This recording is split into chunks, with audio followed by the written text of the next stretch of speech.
C'est important de savoir que si la victoire retarde, c'est pour un objectif. Si la victoire retarde, c'est pour un objectif. Genèse 50, verset 19. Vous aviez projeté de me faire du mal. Dieu l'a changé en bien pour accomplir ce qui se produit aujourd'hui, pour sauver la vie à un peuple nombreux. Donc, ça c'est Joseph qui parle. Après qu'il ait enduré des attaques horribles venant de l'ennemi au travers des gens pour essayer de stopper le plan de Dieu pour sa vie.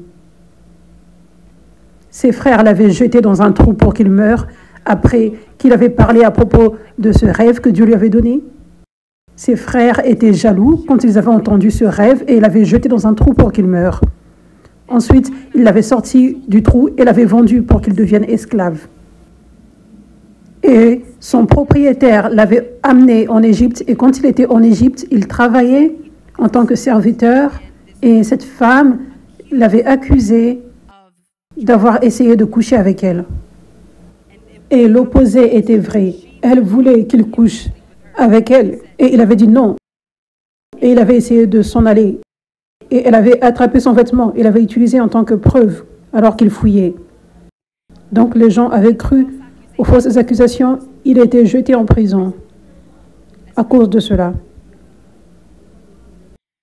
Donc, pendant tout ce temps, Joseph passait par toutes ces choses. Et pendant ce temps-là, il se demandait probablement qu'est-ce qui s'est passé avec ce rêve. Quand est-ce que la promesse va se réaliser? Ça paraît comme si je vais en arrière.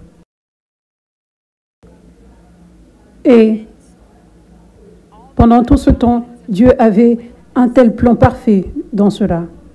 Dieu changeait ce que le diable avait prévu pour le mal, pour le bien. Dieu changeait ce que le diable avait prévu pour le mal, il le changeait pour le bien. Et une partie du bien qui prenait place. Donc le diable avait fait tout cela et Dieu avait autorisé cela. Dieu aurait pu le stopper.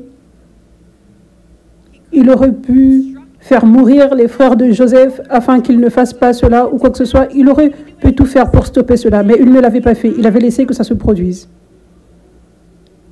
Il l'avait prévu pour le bien. Le bien pour lequel il l'avait prévu était encore une fois nous montrer ce qui se produit quand tu sers Dieu. Ça n'a pas d'importance ce qui vient contre toi. Ça n'a pas d'importance si tu es dans un trou, dans une prison. Les gens au plus haut niveau croient au mensonge le plus fou à propos de toi et ce n'est pas vrai. Et tu es en prison à cause de cela. Rien de cela n'a de l'importance. Au-dessus de toute chose, Dieu est celui qui est de ton côté. Dieu va combattre la bataille et gagner la bataille pour toi. Et rien ne peut stopper la réalisation de la promesse dans ta vie. Rien.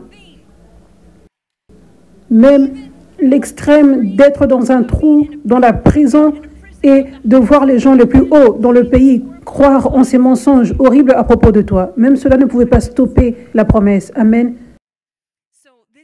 Donc cette histoire construit notre foi aujourd'hui, des milliers d'années plus tard. C'est ce que Dieu veut faire au travers de ta vie.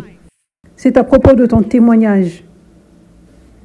L'une des grandes parties de ton appel, c'est ton témoignage. Une grosse partie de ton appel, c'est être un vase de Dieu, peu importe comment c'est. Cela sera relâcher sa puissance. Mais la deuxième grande partie de ton appel, c'est partager ton témoignage. Et tu dois avoir un témoignage pour être en mesure de le partager. Tu dois avoir une histoire d'avoir vaincu. Donc, ça, c'est ce que beaucoup ne réalisent pas. Quand tu deviens croyant, tu dois avoir une histoire, tu dois avoir un témoignage. Pour qu'il y ait un triomphe, tu dois vaincre sur quelque chose.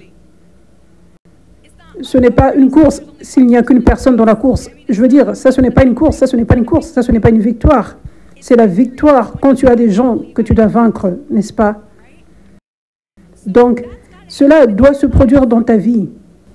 Dieu autorise que des choses se produisent. Il autorise qu'il y ait des obstacles pour que tu triomphes, afin que tu aies un témoignage à partager pour encourager les autres. Regarde ce que mon Dieu peut faire. Il va le faire pour toi également. J'étais dans le trou, j'étais en prison. Regardez là où je suis maintenant. La promesse a été accomplie. Et il fera la même chose pour toi. Et toi qui vas relâcher ce témoignage, cela va relâcher l'esprit de foi dans quelqu'un. Et cette personne sera maintenant en mesure d'accomplir son appel et de conduire beaucoup de personnes à Jésus. Être utilisée en tant que vase de Dieu puissant. Parce que cette personne a reçu la foi au travers de ton témoignage. Donc, Dieu avait prévu cela pour le bien. Il l'avait prévu pour le bien, pour aider beaucoup de personnes, pour le salut de beaucoup de personnes. Amen. Il l'avait aussi prévu pour le bien, comme une façon de transformer Joseph. Parce que c'est au travers du feu de la purification que nous sommes transformés. C'est comme ça que nous devenons comme de l'or. C'est quand nous passons par le feu. Donc si tu veux être comme Jésus, tu dois passer par le feu. Pour Joseph, le feu était le trou, la prison, les fausses accusations qui venaient contre lui. Avec le feu de la purification, avec toi qui reste fidèle à Dieu, qui reste obéissant, en continuant de t'abandonner, en continuant de croire en Dieu dans ces temps difficiles, dans le feu, en choisissant de ne pas parler des paroles négatives, en choisissant de ne pas te plaindre, mais en choisissant seulement de déclarer des paroles de vie, en choisissant de seulement louer Dieu et de croire en Dieu. Quand tu fais cela, Dieu te transforme. Tu deviens moins charnel. Tu n'as plus ce désir tellement pour te plaindre. Maintenant, tu as une plus grande foi parce que tu as vu ce par quoi Dieu t'a fait passer. Tu lui fais plus confiance.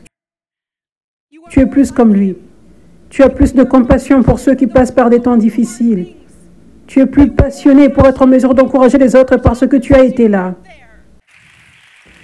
Tu es plus en feu pour Jésus parce que tu as plus de révélations de sa bonté, de sa fidélité dans ta vie.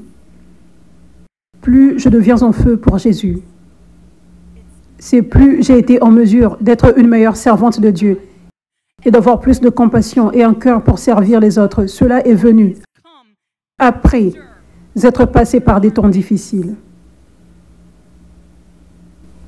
Dieu m'a fait sortir de ceci et je sais que tu passes par ceci maintenant. Certains d'entre vous passez par ceci maintenant. Je veux vous encourager maintenant. Je suis excitée de vous encourager maintenant. Alléluia.